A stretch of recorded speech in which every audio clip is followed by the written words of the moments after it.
นเสาแล้วนอขอเสิญมาโบสถ์ร่วมกันเข้ามานามาสการสบายดีพ่อแม่พี่น้องที่รับชมรับฟังรายการมานาประจำอาทิตย์เนาะอาทิตย์นี้ก็เป็นอาทิตย์ที่3ของเดือนตุลาหรือว่าเดือนออกโทเบอร์แล้วเนาะพี่น้องเนาะก็คือเก้าพี่น้องจากความเป็นห่วงเป็นใยจากโบสถ์ลาวอเมริกันเซเวนเดย์แอดเวนทิสต์ที่เมืองฟีนิกซ์รัฐอาริโซนาก็ยังนั่งเป็นห่วงพี่เป็นห่วงน้องก็ได้นำเอาพระธรรมของพระเจ้ามาศึกษาร่วมกับพี่กับน้องฮอดบ้านฮอดเฮือนเหมือนเดิมเนาะพี่น้องเนาะมื้อนี้ขน้อยก็รู้สึกว่าเสียงแหบเสียงแห้งพอสมควรเนาะพี่น้องเนาะเพราะว่าดินฟ้าอากาศทุกอย่างก็มีการเปลี่ยนแปลงเนาะพี่น้องเนาะบ่ว่าจะห้วยน้ำลำธารต้นไม้ธรรมชาติต่างๆก็เปลี่ยนแปลงไปทุกมื้อเนาะชีวิตของคนเฮาก็เหมือนกันก็มีการเปลี่ยนแปลงเหมือนกันเนาะพี่น้องเนาะการเวลาก็ไปเรื่อยๆเนาะทุกคนก็มีการเปลี่ยนแปลงทุกอย่างก็มีการเปลี่ยนแปลงเนาะพี่น้องเนาะมื้อนี้ทางรายการก็นำเอาพระคำของพระเจ้ามื้อนี้จะนำเอาพระธรรมลูกาบทที่24ข้อที่1ถึงข้อที่7มาศึกษาร่วมกันกับพี่กับน้องเนาะพี่น้องเนาะในพระธรรมบทที่24ข้อที่1ถึงข้อที่7นี้เพิ่นได้มีหัวข้อว่าพระเยซูเจ้าทรงคืนพระชนเนาะพี่น้องพระธรรมลูกาบทที่24ข้อที่1ถึงข้อที่7เพิ่นได้เว้าว่าแต่รุ่งเช้าของวันต้นสัปดาห์วันอาทิตย์พวกแม่หญิงเหล่านั้นได้ไปที่อบหมงพร้อมทั้งถือเครื่องหอมที่พวกตนจัดเตรียมไว้แล้วไปนำพวกนางเห็นก้อนหินได้กึ่งออกจากปากอบหมงแล้วดังนั้นพวกนางจึงเข้าไปแต่บ่เห็นพระศพของพระเยซูเจ้าเวลาพวกหญิงเหล่านี้ยืนคิดถึงเหตุการณ์อยู่นี้ในทันใดก็มีชาย2 คนยืนอยู่ใกล้พวกนางชาย2 คนนี้นุ่งเครื่องเปล่งประกายจนเลื่อมตาด้วยความย้านกลัวที่สุดพวกนางจึงก้มกราบลงพื้นดิน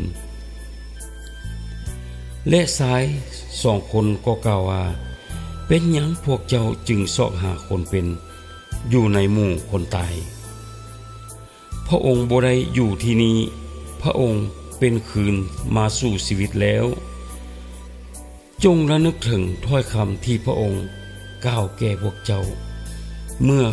พระองค์อยู่ในแขวงคาลิเลว่าบุตรมนุษย์ต้องถูกมอบไว้ในมือของบรรดาคนบาปและถูกขึงไว้ที่ไม้กางเขนแล้วในวันทวน3ก็จะเป็นคืนมาสู่ชีวิตเอเมนเนาะพี่น้องเนาะในพระคำนี้เพิ่นได้บอกว่าพระเยซูเจ้าได้สิ้นพระชนม์บนไม้กางเขนนั้นเพียง3 วันพระองค์ก็ได้ฟื้นพระชนม์มานี่แม่นพระเยซูเจ้าได้เสร็จภารกิจของพระองค์ที่บนไม้กางเขนแล้วเพราะว่าพี่น้องก็รู้ดีแล้วว่าพระเยซูเจ้าเข้ามาบนโลกนี้ก็มาเพื่อไถ่บาปให้พี่น้องทุกคนที่เชื่อและไว้วางใจในพระองค์นั้นจะได้รอดพ้นจากบาปกรรมเนาะพี่น้องเนาะพระเยซูเจ้า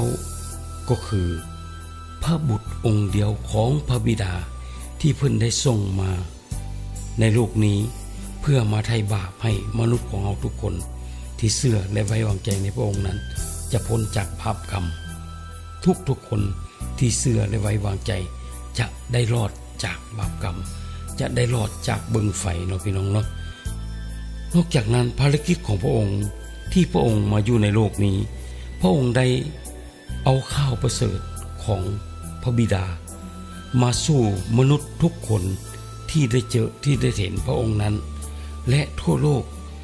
ข้าวประเสริฐนี้ยังได้ไปทั่วโลกว่าพระเยซูเจ้า ลงมาบนโลกนี้ก็เพื่อไถ่บาปให้ทุกคนที่เชื่อและไว้วางใจในพระองค์นั้น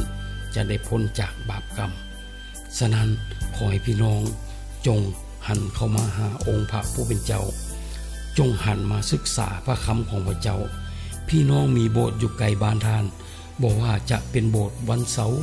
หรือว่าจะเป็นโบสถ์วันอาทิตย์ก็ตามขอให้พี่น้องเข้าไปรับเสื้อองค์พระเยซูเจ้าแล้วพี่น้องจะได้พ้นจากบาปกรรมที่พี่น้องได้สร้างมาทางชีวิตเพียงแต่รับเสื้อองค์พระเยซูคริสต์เท่านั้นบาปที่ทำมาทางชีวิตก็จะได้หลุดหายไปแล้วพี่น้องจะได้รู้จักดินแดนแห่งสันติสุขดินแดนแห่งพันธสัญญาก็คือดินแดนแห่งสวรรค์สันฟ้าที่องค์พระผู้เป็นเจ้าเพิ่นสถิตอยู่นั้นเมื่อเวลาองค์พระเยซูเจ้าเข้ามารับเฮาลงมาบนโลกนี้มารับเฮาแล้วเฮาจะได้ขึ้นไปอยู่กับองค์พระเยซูเจ้า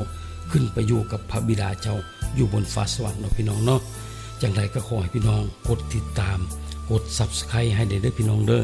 กดไลค์กดแชร์ให้เด้อพี่น้องเนาะเพื่อเป็นกำลังใจให้รายการเนาะพี่น้องเนาะบัดนี้ขน้อยผู้จะทำรายการก็จะนำเอารายการนี้อำลาจากพี่จากน้องไปก่อนอาทิตย์หน้าเฮาก็มาพบกันเหมือนเดิมเนาะในรายการมานาประจำอาทิตย์บัดนี้ขน้อยก็จะนำรายการนี้อำลาจากพี่จากน้องไปก่อนขอให้พี่น้องทุกคนจงได้รับพระพรจากองค์พระผู้เป็นเจ้าเอเมนเนาะพี่น้องเนาะขอให้พี่น้องจงได้รับพระพรทุกคนที่พี่น้องรับชมรับฟังรายการนี้เนาะพี่น้องเนาะขอจงได้รับพระพรเอเมน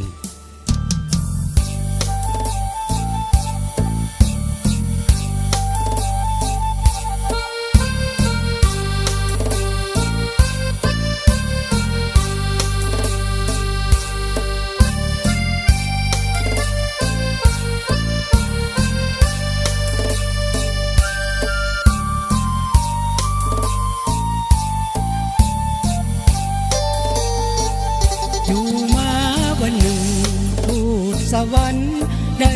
ปรากฏบอกภาพโพสต์ของเรื่องของพากุมมารทรงเกิดที่เบธเลมเขตแค้นยูดาห์มารีประสูติบุตรตาทรงนำว่าองค์พระเยซูโอราจารย์เห็นดาวเป็นสิ่งสักนำจึงได้ติดตามสอบถามอยู่ไสกุมารมาเพื่อกรมกราบเทพเท่านามาสการนำคำไม่หอมคำยานเพื่อกุมารโดยจะยินดีเฮโรดผู้ข่าว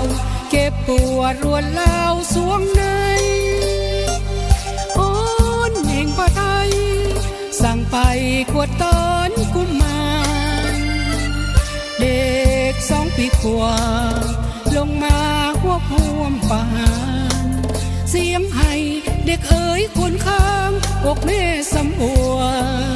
ห้องไห้มาอีกวันหนึ่งพูดสวรรค์บอกกับโยเซฟ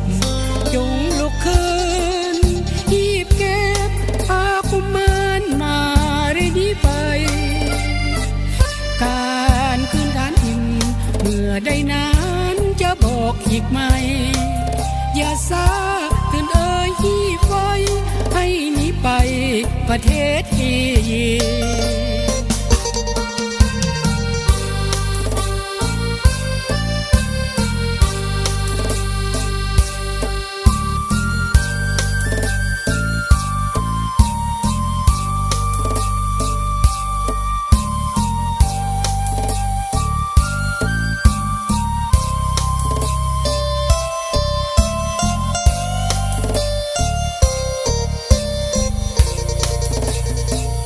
มาอีกวันหนึ่ง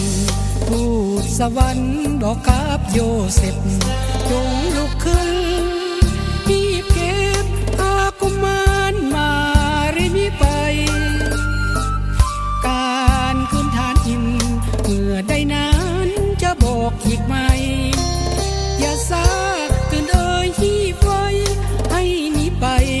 ประเทศอียิปต์